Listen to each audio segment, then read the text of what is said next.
What the hell is this? Jake slammed the journal onto my desk. The IEEE publication. My paper. My research. My name, alone, under the title, Quantum Error Correction in Distributed Networks. I can explain. Explain? You went behind our backs. His face was purple.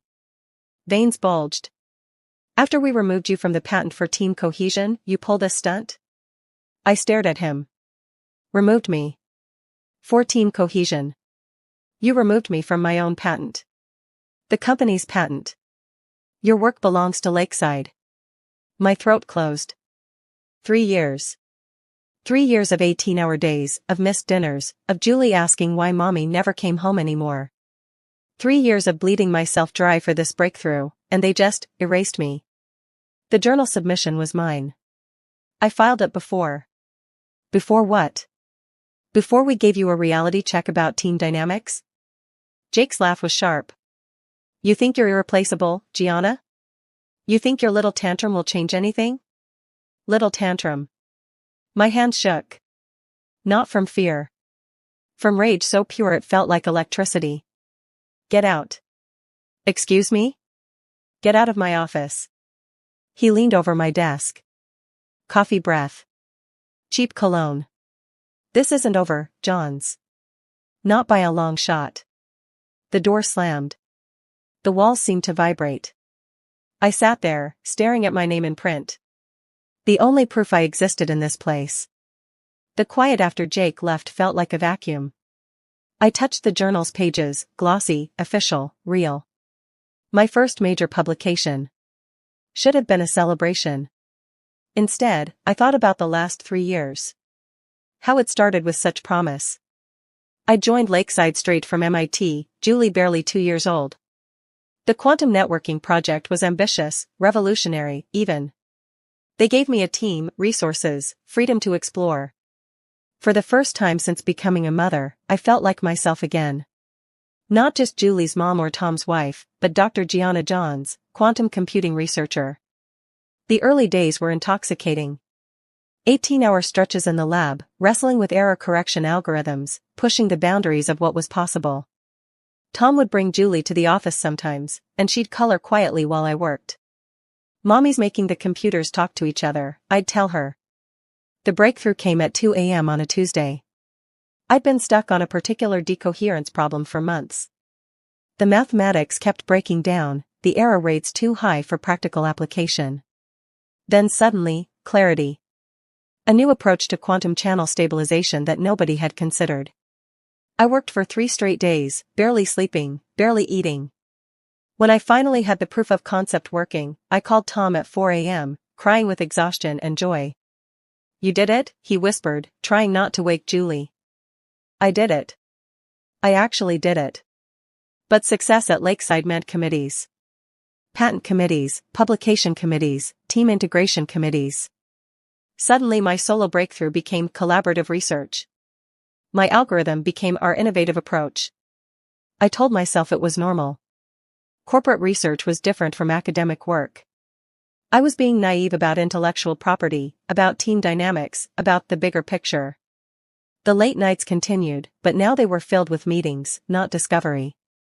Presentations to executives who nodded without understanding. Revisions to papers where my technical language was simplified, sanitized, made more accessible. Julie started asking why I was always tired. Tom started making dinner every night without asking if I'd be home.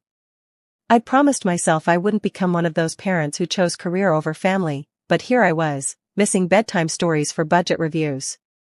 The patent filing should have been the culmination. 3 years of work, finally protected, finally mine. Instead, it became another committee decision. Team image, they said. Investor relations. My name disappeared from the invention disclosure like it had never existed. I signed the papers. What choice did I have? But I'd submitted to the journal months earlier, back when I still believed my work belonged to me. Before I learned that everything I created, everything I discovered, would be filtered through Lakeside's corporate machinery. The acceptance letter came the same week they removed my name from the patent. The irony wasn't lost on me. After Jake left, I closed my office door and sat in the silence. The journal lay open on my desk, evidence of what I could accomplish when my work remained my own.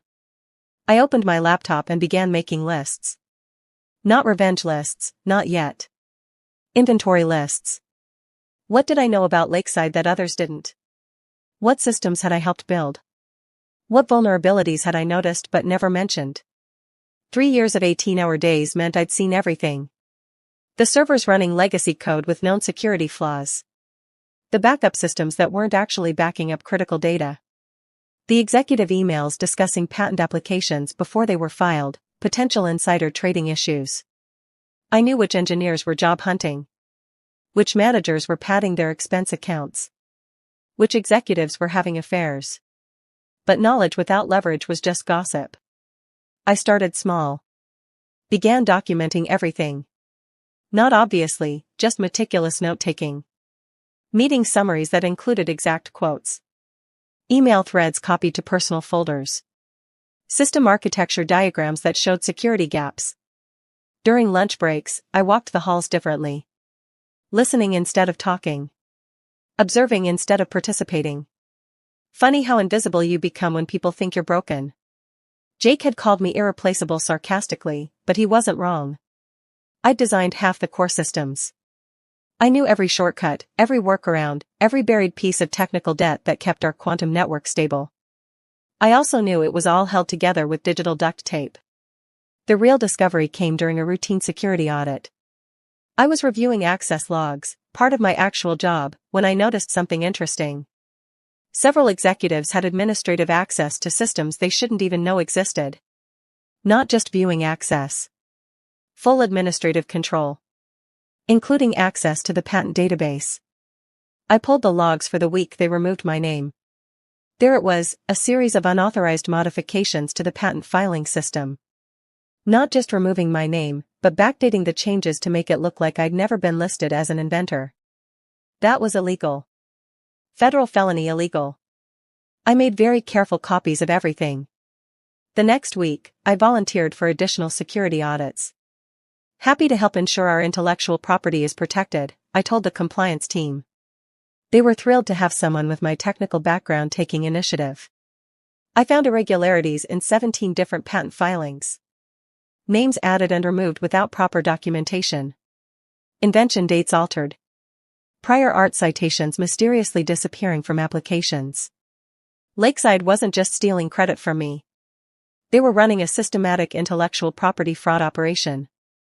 I documented everything. Encrypted backups on multiple drives. Timestamped screenshots. Detailed technical analyses proving the tampering. But I didn't act. Not yet. Instead, I started attending networking events. Academic conferences. Industry meetups. Re-establishing connections I neglected during my Lakeside obsession. Gianna. Haven't seen you since MIT. How's the quantum work going? Challenging, I'd say. But I'm learning a lot about corporate innovation. I never badmouthed Lakeside. Never complained. Just listened, observed, and quietly rebuilt my professional network. People remembered my graduate work. My early papers. They were interested in my current research, the real research, not the sanitized corporate version. I started getting inquiries. Consulting opportunities. Speaking engagements. Options. The first move was subtle. During a routine system maintenance window, I implemented some security improvements to our patent database. Nothing malicious, just better logging and audit trails. The kind of changes that should have been there from the beginning. Suddenly, every modification to patent filings would be tracked, timestamped, and automatically backed up to immutable storage. I announced the improvements in a cheerful email to the compliance team. Enhanced IP protection measures now in place. All patent modifications will be fully auditable going forward. Jake's response was immediate. Why wasn't I consulted on database changes? These are standard security protocols, I replied. I assumed you'd want our intellectual property properly protected. He couldn't argue without looking incompetent. The second move was more aggressive. I'd noticed that several of our quantum networking patents contained prior art that hadn't been properly cited. Not oversights, deliberate omissions that made our applications look more novel than they actually were. Patent fraud. I prepared detailed analyses showing the missing citations, cross-referenced with publication dates and filing timestamps. Then I submitted them as helpful clarifications to the Patent Office. Not whistleblowing, just being thorough. The Patent Office loved thorough. They opened formal reviews on 6 applications. Lakeside's legal team went into panic mode. Emergency meetings. Expedited reviews. Expensive consultants brought in to assess exposure. I attended every meeting, taking careful notes, asking innocent questions. How did these citations get missed initially? Do we have documentation showing our due diligence process? Should we be concerned about other filings? My questions were helpful. Constructive. The kind of questions a conscientious employee would ask. They were also designed to create maximum paranoia. The third move targeted our technical infrastructure. I'd built most of our quantum error correction systems, which meant I knew exactly how fragile they were. One misconfigured parameter could cause cascading failures across the entire network. I didn't sabotage anything, that would be illegal and detectable. Instead, I simply stopped providing the informal maintenance that kept everything running smoothly. No more off-hours troubleshooting. No more proactive monitoring. No more covering for other people's sloppy code.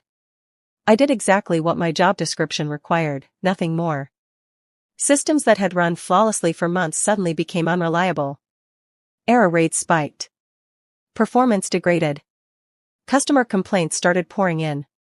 "Gianna, we need you to look at the quantum stabilization issues," Jake said during our weekly team meeting. "I'm happy to help, but I'm fully committed to the security audit project right now. Perhaps we should bring in some outside consultants?" Outside consultants who would charge 10 times my salary to fix problems I could solve in an afternoon. The fourth move was purely informational warfare. I started a weekly email newsletter, Quantum Computing Industry Updates, that I sent to our entire technical staff. Useful articles, conference announcements, job postings at other companies. Especially job postings. "Thought you might find these opportunities interesting," I'd write. Always good to stay current with the market. Within 2 weeks, 3 of our best engineers had received recruitment calls. Within a month, 2 had given notice. Jake called me into his office. "Your newsletter is creating problems." "Problems?" "People are getting ideas about leaving." "I'm just sharing industry information." "Isn't it good for our team to stay informed about the field?" He glared at me. "Maybe focus less on what other companies are doing and more on your actual job." Of course. Though speaking of other companies, did you see that Quantum Dynamics just published a paper on error correction that's remarkably similar to our patent application? Might be worth having legal review for potential conflicts. His face went pale. Quantum Dynamics was our biggest competitor. If they had overlapping intellectual property, it could invalidate millions of dollars in lakeside patents. I'd spent 3 days analyzing their paper. There was no conflict, their approach was completely different from ours. But Jake didn't know that. The paranoia was spreading. Everything unraveled in a single week. It started Monday morning when the Patent Office formally rejected 3 of our core applications, citing the prior art issues I'd helpfully identified. Legal's emergency response involved throwing every attorney in the building at the problem, but the damage was done. Our entire quantum networking patent portfolio was now under scrutiny. Tuesday brought the first major system failure. The quantum stabilization network, the one I'd stopped babysitting, crashed during a high-profile customer demonstration. 30 executives from potential clients watched our supposedly revolutionary technology fail catastrophically in real time. Jake was screaming at the engineering team within minutes of the crash. "How did this happen? Where was our monitoring?" "The monitoring systems are working fine," I said calmly. "They clearly indicated the instability parameters were approaching critical thresholds." "Then why didn't anyone fix it?" "The alerts were sent to the designated response team." "Perhaps we should review our incident response procedures?" The designated response team consisted of 2 junior engineers who didn't understand the underlying quantum mechanics well enough to interpret the warnings. Wednesday, the FBI showed up. Someone had submitted a detailed complaint about patent fraud to the federal authorities. Comprehensive documentation. Expert technical analysis. Timestamped evidence of systematic intellectual property tampering. I watched from my office window as agents in dark suits carried boxes of documents out of the legal department. Jake appeared at my door, sweating through his shirt. Do you know anything about this? About what? The federal investigation. I looked genuinely confused. What investigation? FBI. Patent fraud. They have documentation showing unauthorized modifications to our patent database. That's terrible. Good thing we implemented those new security measures. At least we'll have complete audit trails going forward. His hands were shaking. Gianna, if you know something. I know I need to focus on fixing our quantum stabilization issues. The engineering team is really struggling without proper technical leadership. Thursday brought the exodus. Half our engineering staff had received job offers from competitors, companies that had somehow learned about our technical instability and patent troubles. Companies that were offering significant salary increases and stock options. It's like they know exactly what our problems are, Jake muttered during the emergency retention meeting.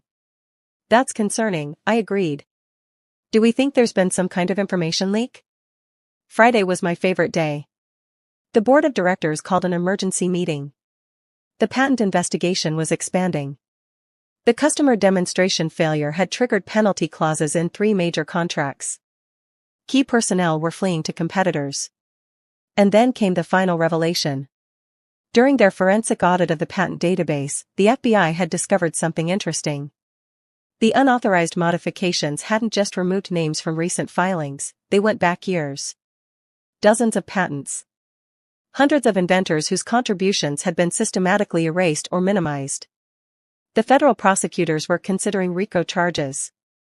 Jake burst into my office one last time, no longer pretending at professionalism. You did this. Somehow, you orchestrated all of this. I looked up from my laptop, where I was updating my resume. I'm sorry, Jake, but I'm not sure what you mean. I've been doing my job exactly as requested. Focusing on security, documentation, and proper procedures. The FBI investigation is the result of serious legal violations that have nothing to do with me. I'm just an engineer who noticed some irregularities and reported them through proper channels. The system failures happened because our infrastructure was poorly maintained and our response procedures were inadequate. I've been recommending improvements for months. The staff departures are what happens when talented people realize they're working for a company with serious ethical and technical problems. He stared at me, finally understanding. You're destroying the company. I smiled for the first time in months. No, Jake. I'm just not saving it anymore. 6 months later, I signed my consulting contract with Quantum Dynamics. They'd hired half of Lakeside's former engineering team and were building a quantum networking platform that would make our old system look like a children's toy. Lakeside settled the federal charges for $47 million. Jake was fired, along with most of the executive team. The company limped along for another year before being acquired by a private equity firm and stripped for parts. The patent office eventually restored proper inventor credits to 127 different applications, including mine. My name appeared on the quantum error correction patent exactly where it belonged, as the primary inventor. The IEEE paper had been cited 847 times. I'd received 3 speaking invitations and 2 job offers before I even started looking. Julie, now 5, likes to visit my new office. It has better lighting than the old one, and a whiteboard covered with equations she pretends to understand. Mommy, are the computers still talking to each other? Yes, sweetheart. But now they're having much more interesting conversations. Tom brought champagne the day the Quantum Dynamics stock options vested. We toasted in our kitchen while Julie built quantum circuits out of Legos. Any regrets? He asked. I thought about it. 3 years of my life. Missed bedtimes. Stolen credit. The bitter taste of betrayal. No, I said finally. Some lessons are worth the tuition. I never heard from Jake again, though I did see his LinkedIn profile once. He was working in sales for a mid-tier consulting firm, his quantum computing experience mysteriously absent from his resume. The best revenge, I'd learned, wasn't dramatic confrontation or public humiliation. It was simply refusing to be invisible anymore. My name was back on my patents. My work was recognized. My daughter could see her mother as something more than a victim of corporate politics.